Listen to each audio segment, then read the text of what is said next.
Comcast and Time Warner are considering merging into one giant cable company, and many smart people are saying that's a terrible idea since it will constitute a giant sprawling monopoly.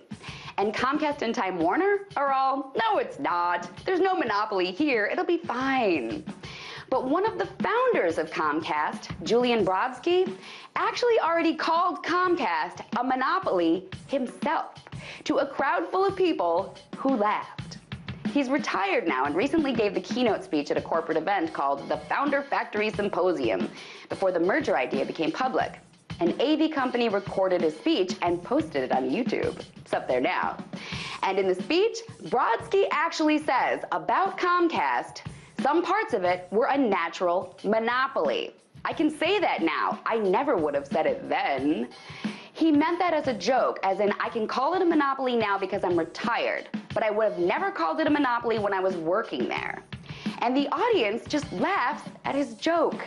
In the speech, he says that Comcast grew to an enterprise value of about $150 billion by being obsessed with growth and taking advantage of opportunities to buy up all the competition. When someone in the audience asks him if he had any regrets, he said that he regrets not buying every single cable system he could have. He says a lot of outrageous stuff that just smacks of a monopolistic mindset. But he doesn't say any of this maliciously. He says it all very nicely, like it was all just good business.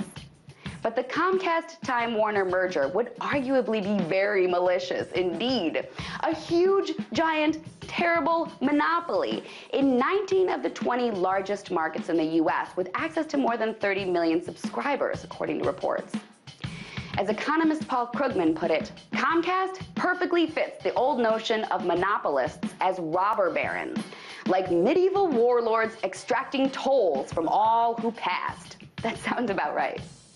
Even ex-FCC Commissioner Michael Copps said, "This is just such a far-reaching deal. It should be dead on arrival when it gets to the Department of Justice and the Federal Communications Commission for approval." But regulators probably will approve the deal because the U.S. government caters to the needs of big business, not to the needs of the people it governs. It's almost as if they think they're playing around with just a lot of monopoly money. Tonight, let's talk about that by following me on Twitter @TheResident.